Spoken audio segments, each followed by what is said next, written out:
Buonasera, I'm Christopher Stewart. Now that all the water's finally under the bridge, I think I can finally talk about one of my favorite of all films starring Barbara Steele, Un Angelo Per Satana. The biggest problem with the production, and I'll start with that first, because it was a film that almost really didn't work because of it. The film, of course, stars Christopher Lee.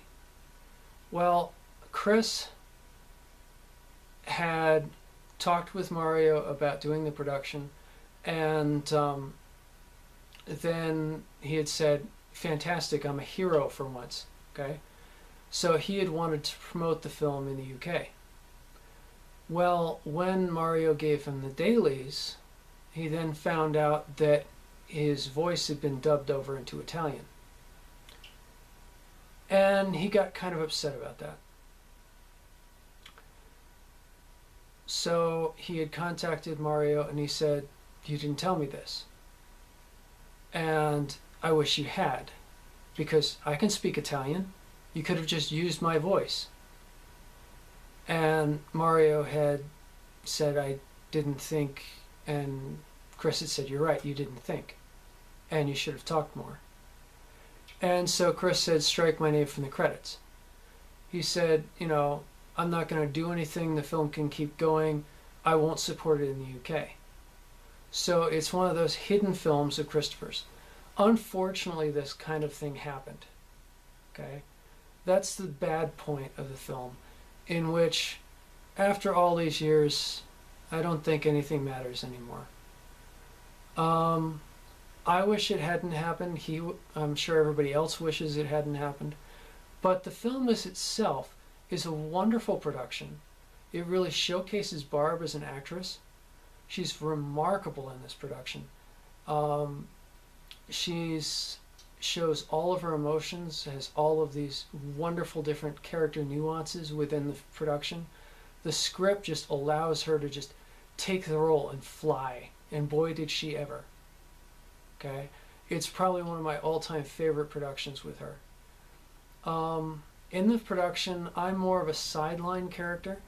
I'm, of course, rowing Christopher across the lake.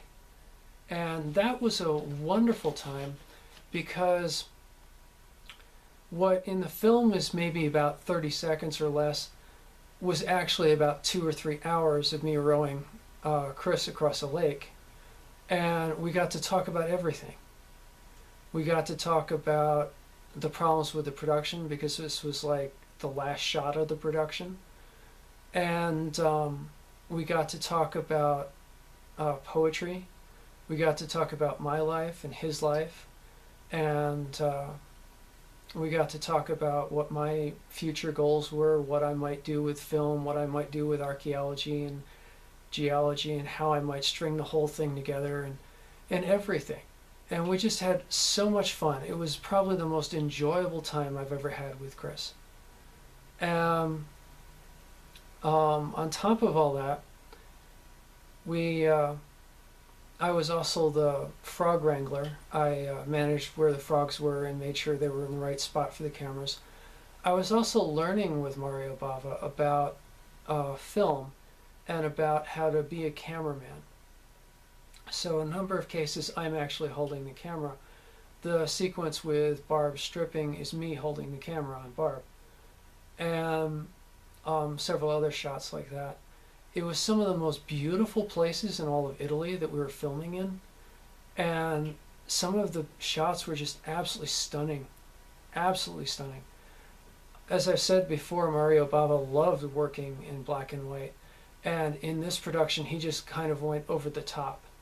I mean, he just really showed what he could do with black and white. And it really was a marvel. Christopher was incredible in the production, because for the first time he got to be a hero instead of a heavy. And it showed a side of him and a side of his acting which is seldom seen.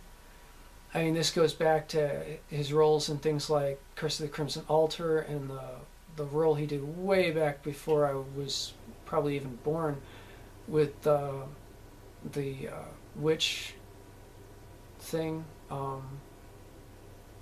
It has too many titles for me to actually remember what it's called, where he's the white witch who sends people off to the witch coven, etc. And some of that style of acting he loves doing, but he didn't really gets the chance to, because everyone kind of made him more the iconic "you do these roles only" kind of thing. And when he was able to work outside of that, he really showed himself more as an actor. I really enjoyed seeing him do that kind of thing. This production brought in a lot of Mario Bava staples. A lot of the extras casted were extras in all of Mario's films. And one of my favorite of all time actors, I think his name is Luigi, but it's been like 30 years or so since I've been to Italy. And forgive me if I've said that wrong, but he's a fantastic actor. In every Mario Bava production, he's always there somewhere. He's holding up the whole support, being the great bully, being the starter of fights in the bar rooms, always being in the bar or something of that nature. And in this production, he has more. They took him from being a supportive extra and made him a real supporting cast member of the production, and he had real roles to work with. And he's just an incredible actor. He really is. He does more work on stage than he does in theater, and he does a lot of choreography. He would actually choreograph a lot of the bar fights and things of that nature. So he's just an amazing person. He really is. And it was a joy to work with him on this production. I did a lot of the sideline stuff. I did things like setting fires and putting out fires and working with the props and things of that nature within the sequences. If I remember correctly, I made the haunted picture come alive by having my hand behind the picture, moving it kind of like a puppet, and things of that nature. So there was a lot of fun technical sides to this production that I got to do, and that made it really enjoyable for me. I got to learn more about things that most people only think about or barely even think about. And that's the thing I love about theater, is being able to be on multi-sides of the entire production. But, it's sad that Chris and Mario had the falling out that they did. But if you can find the production, go ahead and see it. It's a fantastic film. It's probably one of Barb's best. It's difficult to find. I think it's only viewable on Region 2 DVD and in Italy and in Italian. It's a hidden work of Christopher's that people don't know exists simply because of the problems with the production. He's fantastic even if his voice was dubbed. He really is. So it's really a joy seeing him play the hero part. If you can find it, it's definitely worth watching.